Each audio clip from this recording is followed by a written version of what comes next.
JEE advance level के question number 5 and 6 questions का solution इस वीडियो में आप देखेंगे। 5 एंड 6 आइए बोर्ड पे।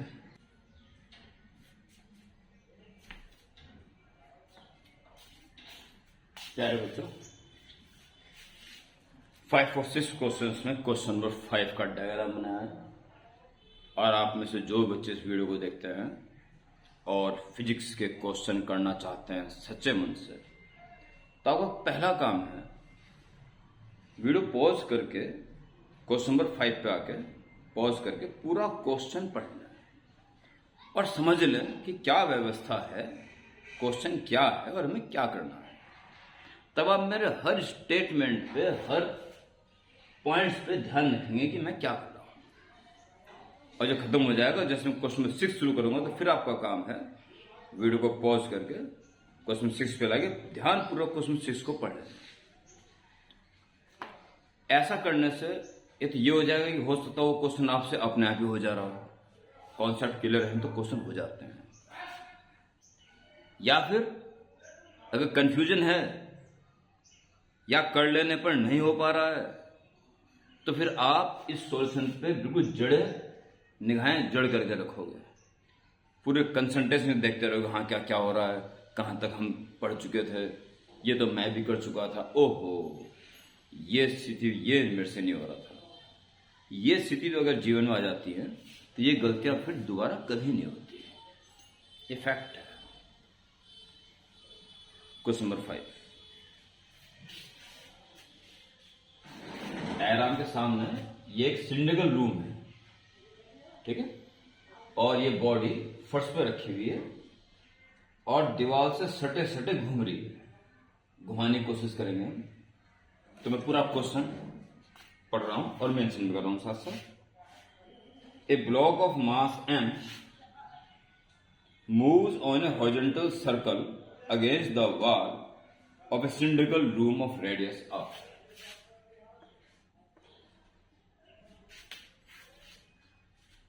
The floor of the room on which the block moves is smooth.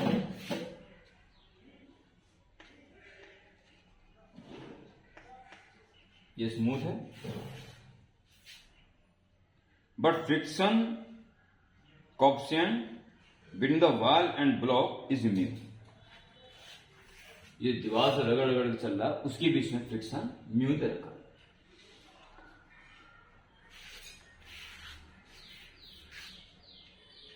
The block is given an initial speed v0. Find the power developed by resultant force acting on the block as a function of distance traveled s. उसे कहीं से धक्का दे दिया v0 speed से, तो जब वो s distance cover कर लेगा उस मोमेंट, देखिए क्वेश्चन समझना ही बड़ा इंपॉर्टेंट है इस जगह पे। v0 स्पीड से धक्का दे दिया और जो s डिस्टेंस चल लेगा उस मोमेंट में इसके ऊपर काम करने वाला नेट फोर्स कितनी पावर डेवलप कर रहा है, ये है कंप्लीट क्वेश्चन, ठीक है। और सब कुछ मैंने मेंशन भी कर दिया, मुझे बुक की जरूरत नहीं है। चलिए,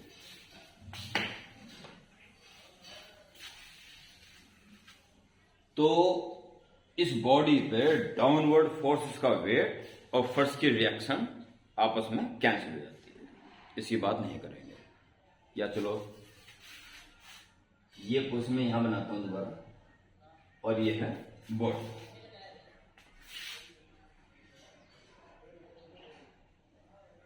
m मास,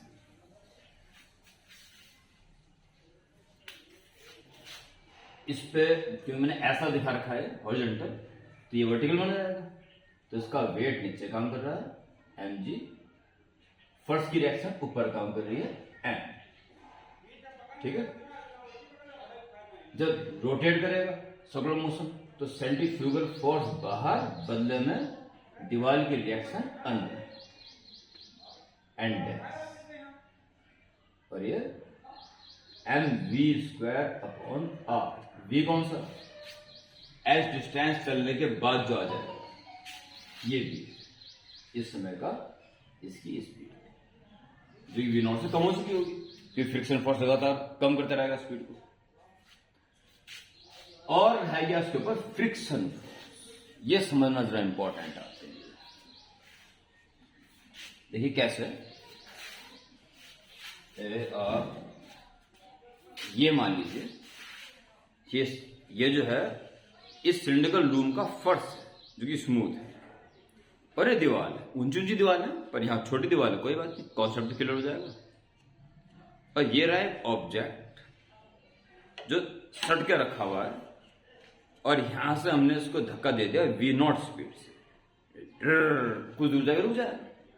पर जिस समय एस डिस्टेंस चल चुका है उस वक्त इस पे लगने वाला फोर्स नीचे ऊपर रिएक्शन और नॉर्मल और सेंट्रीफ्यूगल, ये तो मैं शो कर चुका हूं।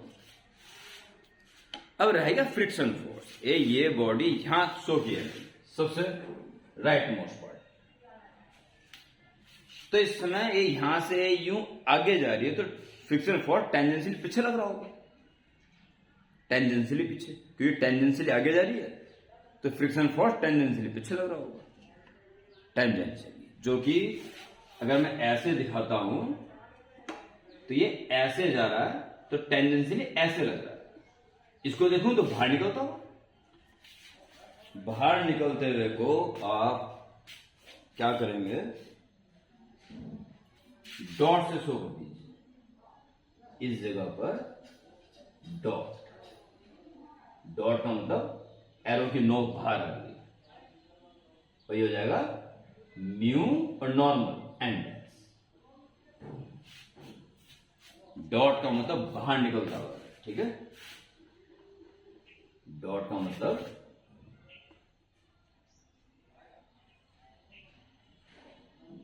परपेंडिकुलर टू प्लेन आउटवर्ड,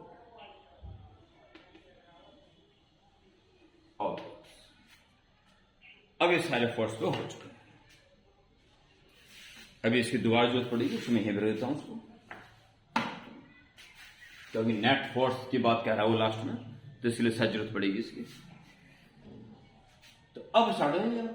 अब देखिए सारे बल लगे, फोर्स लगे इसमें, फर्स्ट की रिएक्शन इसके वेट से बैलेंस हो रही है, नेट फोर्स 0 हो गया ना, ये भी दोनों बैलेंस हो चुके हैं, बस फ्रिक्शन बचा जो बैलेंस नहीं हो पा रहा है, और यही एक कारण है इसको रोकने का, ठीक है।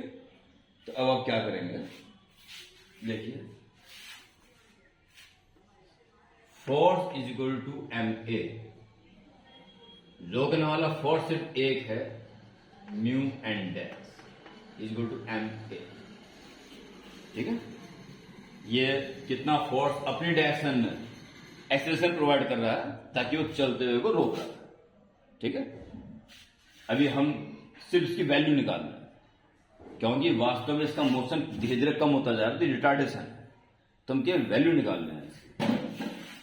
म्यू और एन डैश बैलेंस हो रहा है M V square upon R से, ये भी ध्यान रखना इंस्टेंटेनियस है, वेरिएबल,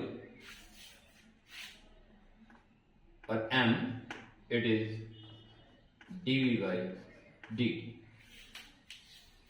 इस जगह आप इसको माइनस नहीं यूज कर सकते, क्योंकि टाइम के बढ़ने के साथ साथ स्पीड कम होगी, और वैसे भी रिटार्डेशन माइनस में आना,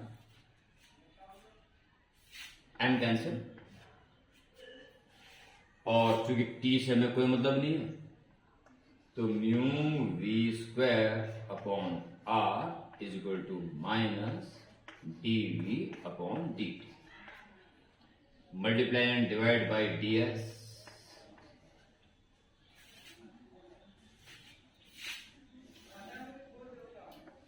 mu V square upon R is equal to minus dv by ds into ds by t is instantaneous speed v। इस v से एक v कैंसिल हो जाएगा, डीवी के अपॉन ये वी आ जाएगा, डीवी अपॉन वी,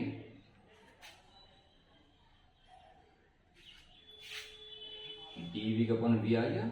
और इस साइड एक तो माइनस आ गया था, और यहां बचा म्यू अपॉन आर, और यहां से आ जाएगा ds, mu ds upon R, और वहां डीवी अपॉन वी, और माइनस एडजस्ट हुआ। ठीक है जी। और अब आप यहां पे इंटीग्रेट कर दीजिए, तो कांस्टेंट तो यहां कर दीजिए।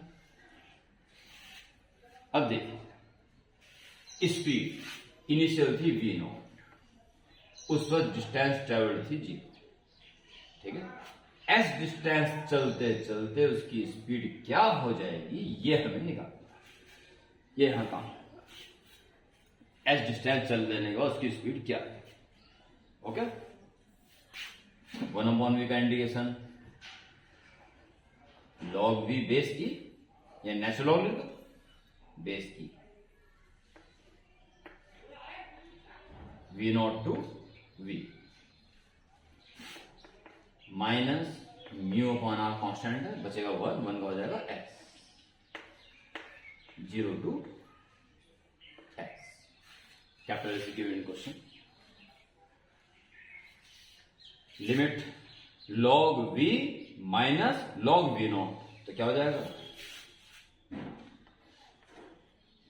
Log V upon V naught base की, log V minus log V naught, यानी कि log V upon V not is equal to minus mu by R, S minus 0 means S capital, जो गिवन क्वेश्चन है। समझ तो speed चाहिए ना, तो v upon V not is equal to E raise power, ये डेफिनेशन होती है इसकी लॉग की, minus mu S by R. So speed हमारे हाथ में आ चुकी है v not into E raise power minus mu S upon are.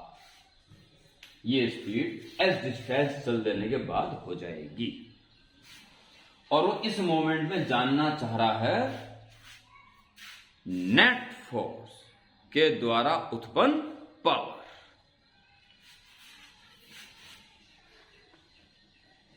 Power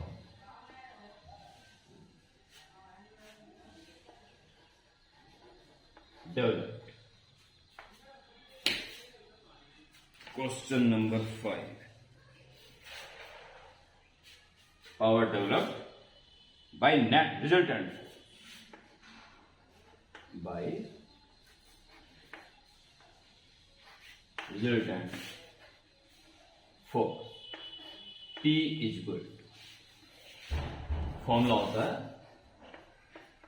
net force dot velocity. ठीक है जी, आ जाइए, सबसे इंपॉर्टेंट और सबसे क्रिटिकल मोड यहां पे है, शायद इसीलिए ये यहां रखा हुआ था, तुम्हें पता था जो प्ले क्लास में। Very simple, weight normal reaction से बैलेंस, सेंट्रीफ्यूगल दीवार द्वारा दी गई प्रतिक्रिया से बैलेंस। अब बचा सिर्फ म्यू आर, इस पर लगने वाले फोर्स का रिजल्टेंट सिर्फ म्यू आर है। दूसरे शब्दों में वो ये कह रहा है, वास्तव में वास्तविकता क्या भी जानना है, इस पर लगने वाले नेट फोर्स, तो इस पर लगने वाले नेट फोर्स कौन सा हुआ, ये सेंट्रीफ्यूगल नहीं लगा रहा है, सेंट्रीफ्यूगल ये लगा रहा है इसके ऊपर, ये इसके ऊपर नहीं लग रहा है, इसके ऊपर तो इसके द्वारा दी गई रिएक्शन लग रही है।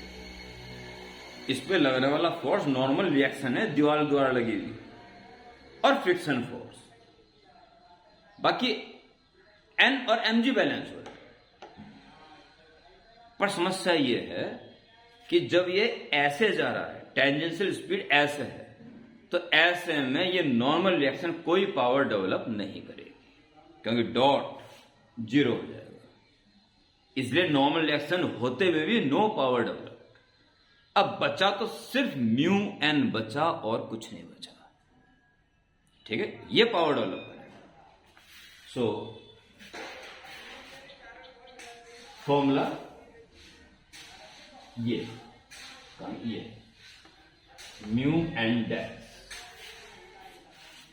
इनटू, क्योंकि मैं वैल्यू पुट कर रहा हूं, ठीक है, इसे इनटू बोलो नहीं तो डॉट बोलो, वी का वैल्यू निकाल दो और into cos angle between them 180 degree.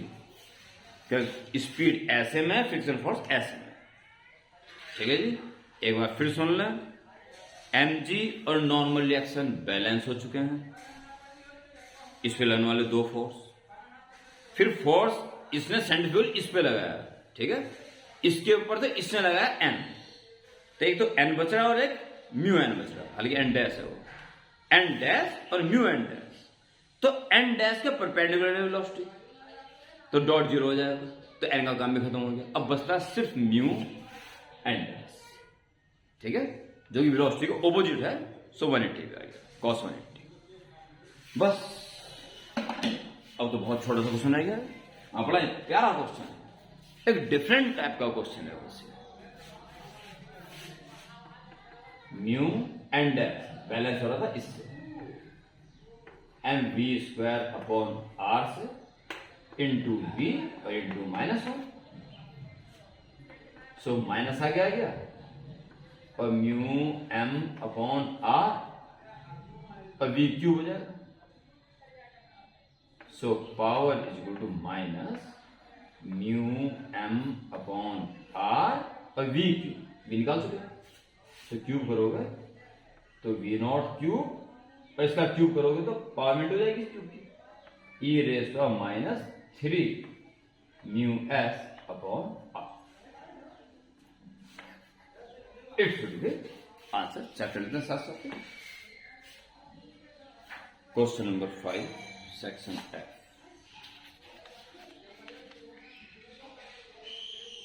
Section F, P is equal to minus mu M upon R, ठीक है, वी नॉट का क्यूब, ठीक है, और e raise power minus 3 mu S upon R, ठीक है, एब्सोल्युटली करेक्ट।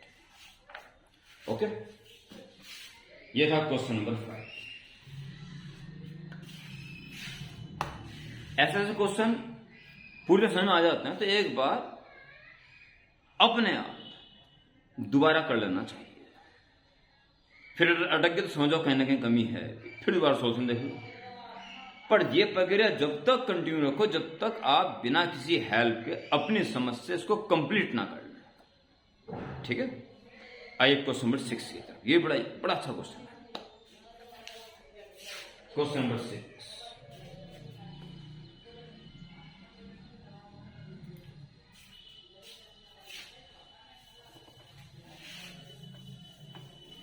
इसलिए 3D डायग्राम की भी जरूरत नहीं है।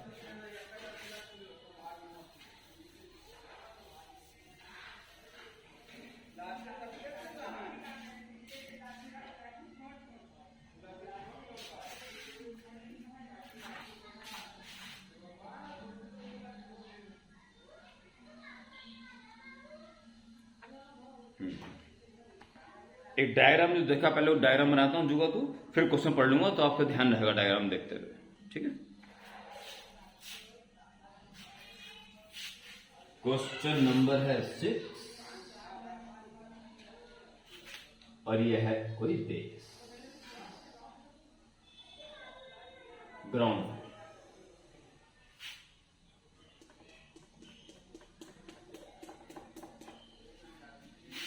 और इसके ऊपर मुझे दिखाई दे रहा है 4 kg का एक प्लैंक टाइप का बॉडी, इसे कह रहा है 4 kg। और फिर मुझे दिखाई दे रहा है इसके ऊपर रखा हुआ एक 2 kg का block,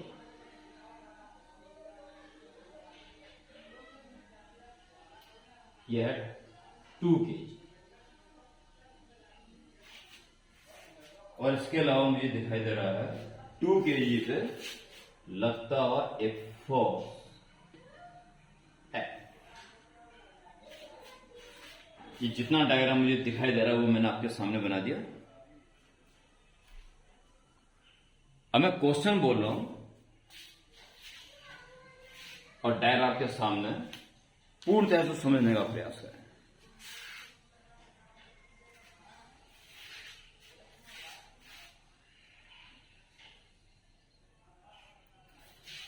A plank of mass 4 kg is placed on a smooth horizontal surface.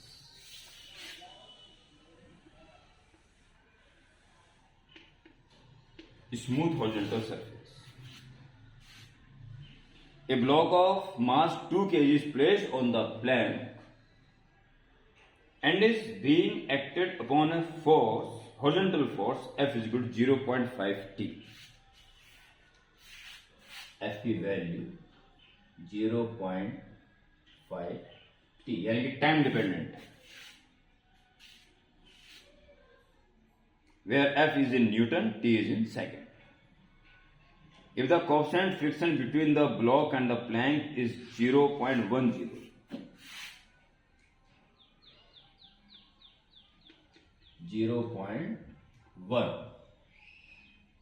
दोनों ब्लॉक्स के बीच में coefficient of friction है, then find the velocity of 2 kg block at t equal to 10 seconds. 10 second में 2 kg वाले block की speed क्या होगी ये हमें फाइंड करना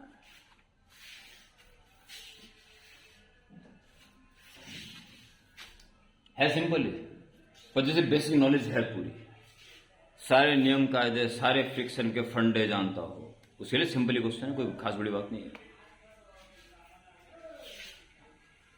सबसे पहले ये देखते हैं कि इन दोनों के बीच में मैक्सिमम फ्रिक्शन फोर्स कितना हो सकता है। ठीक है,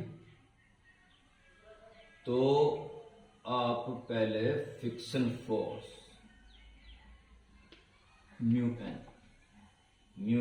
0.1 और नॉर्मल रिएक्शंस के वेट से बैलेंस हो रही है 2g, और g की वैल्यू के लिए जिस हिसाब से उसने वैल्यूज दे रखी है 10 ले लेनी चाहिए। ठीक है, 10 ली जाएगी दे भी नहीं, तो 2g म्यू हो गया और mg की हो गया 2g।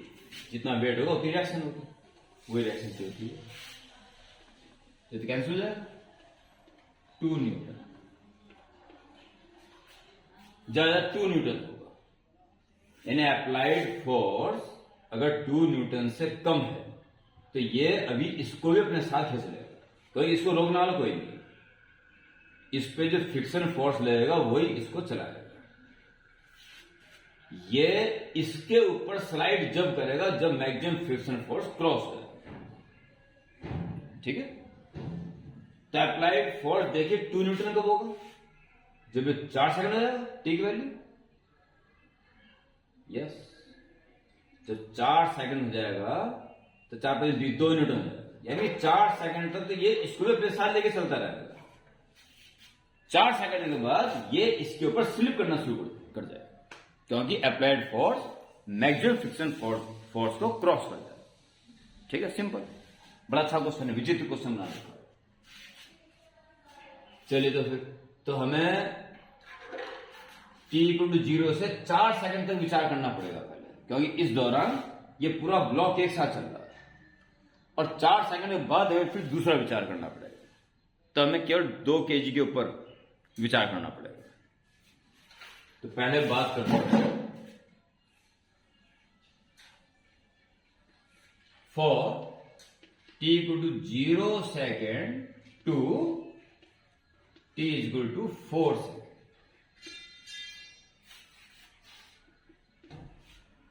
इसके बारे में बात करते हैं। ठीक है, तो नेट फोर्स सिस्टम 6 किलो का हो गया। ठीक है, एक सिंगल बॉडी मान लेंगे, इस पूरी बॉडी को रोकने वाला कोई नहीं है, तो F is equal to ma फॉर्मूले से किसी इंस्टेंट t पर लगने वाला फोर्स है 0.5 t, मास है 6 kg, 6 चला जा रहा, और एक्सीलरेशन dv बाई dt। आराम से इसको करेंगे, ये इसको 1.2 लिख दीजिए, t/2 और dt लिखा जाएगा dt, और साइड 6 dv, तो ये आ गया जी आपके पास t dt is 2 6 12 dv। Now integrate तो कांस्टेंट, जब टाइम बिल्कुल जीरो था तो स्पीड भी जीरो थी, और 4 सेकंड जब हो कि 4 सेकंड तक ये ब्लॉक कंबाइंड होकर सरक रहा है, तो उसकी स्पीड क्या हो जाएगी, ये हमें निकालना है। ये वो स्पीड है जिस स्पीड के बाद 2 kg वाला 4 kg के ऊपर स्लिप करना शुरू कर देता है। ठीक है, वो स्पीड हम निकालना है जिसके बाद स्लिपिंग शुरू हो जाएगी। पता रहता है रेंची में हम कर क्या रहे करें, टी हो जाएगा t²/2 0 to 4 और 12 1 का हो जाएगा b, और b -0 खुद भी आ जाएगा, तो ये हो जाएगा 4 का स्क्वायर 16/2 8 -0, 4 को 4 का स्क्वायर 16/2 यानी 8 -0 8 हो 12, तो v = 8/12 या 4 दूनी 8 4 3 12, 2/3 मीटर पर सेकंड। इतनी स्पीड इसकी हो चुकी है 4 सेकंड में, और इस दौरान तक 2 और 4 दोनों कंबाइंड होकर फिसल रहे थे, यानी ये जो F फोर्स है ये 6 kg खींच रहा था। ओके, अब बात करते हैं for t = 4 second to t = 10 second तक की बात कर रहा है। अब इसकी बात करते हैं, तो देखिए F = ma। अब कौन सा फोर्स लग रहा है इस पर, अब ये स्लिप कर रहा है। अब हम विचार करेंगे सिर्फ 2 kg वाले फोर्स, यहां देखिए सिर्फ 2 kg वाले फोर्स से अब हम विचार करते हैं 2 kg। तो देखिए इस पे लगने वाले फोर्स है 2g 10⁻20 Newton, normal reaction M, applied force F, और T के ऊपर डिपेंड है, और T जो है 4 सेकंड 10 सेकंड बीच का इनवेरिएबल है। और भाई फ्रिक्शन फोर्स पूरा 2 न्यूटन हो चुका होगा। 4 सेकंड जैसे 4 सेकंड आएंगे 4 × 20 2 न्यूटन फोर्स लग जाएगा, और 2 न्यूटन ही फ्रिक्शन फोर्स, यानी इसके बाद ये पूरा 2 न्यूटन में आगे रुक जाएगा। अब 2 न्यूटन फोर्स पे काम करता रहेगा 4 सेकंड के बाद। 4 सेकंड से पहले एडजस्ट फोर्स था। ओके, तो स्टार्ट। नेट फोर्स कितना लग रहा है इस पे, F यानी कि 0.5 t यानी कि t/2, और ये ध्यान है ना, अब ये t 4 से 10 के बीच में है। ओके, t/2 -2, ये फॉर्मूला वाला F है, ये वाला F नहीं। तो 0.2 -2 हो गया नेट फोर्स। मास केवल 2 रहेगा, अब इसके बाद अब ये चल रहा है और दूसरा भी चल रहा है, और कंसिडरिंग ओनली 2 kg, और acceleration dv/dt। Okay, same way इसी तरह से लेंगे आगे।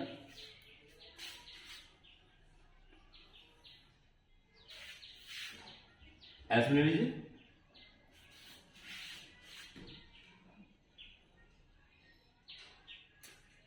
t -4 होल पॉइंट 2 आ जाएगा, वो इधर भेज दीजिए 4 dv/dt, या 2 से इंटू कर दो, बात देखिए। तो dv या 4 dv is equal to t minus 4 dt। Okay, integrate कर दीजिए। टाइम 4 सेकंड से शुरू हो रहा है और 10 सेकंड तक चलेगा। तो स्पीड 4 सेकंड कितनी हो चुकी है? 2/3। और 10 सेकंड तक कितनी हो जाएगी ये हमें फाइंड करना है, कैपिटल वी वाली। ये भी हमें फाइंड करना है। 10 सेकंड बाद 2 kg वाले ब्लॉक की स्पीड कितनी हो जाएगी, बस मैंने काम 2 होगी, अब गुणा भाग रहेगी बस। तो 4 और v का हो जाएगा v 1 का 2/3 to v which is required. It is t square by 2 minus 4t और 4 to 10. ओके, तेजी से शुरू हो जाइए। 4 और v minus 2/3 is equal to 10 रखो, तो 10 का स्क्वायर 100/2 50 माइनस 40, ये पूरे फंक्शन में 10 रखिए माइनस, अब 4 रखिए, 4 तो 16/2 8 माइनस 4 तो 16। ठीक है, 4 10 का 16/2 8 और माइनस 16। ठीक, तो ये आ गया जी 4v माइनस 3 की वैल्यू कंटिन्यू है, यह आएगा 10 माइनस माइनस 8 प्लस 8 18 होगा,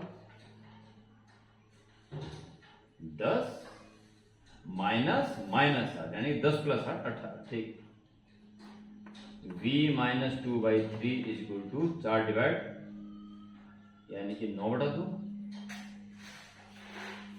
4/18/4 9/2। So v is equal to 9/2 plus 2/3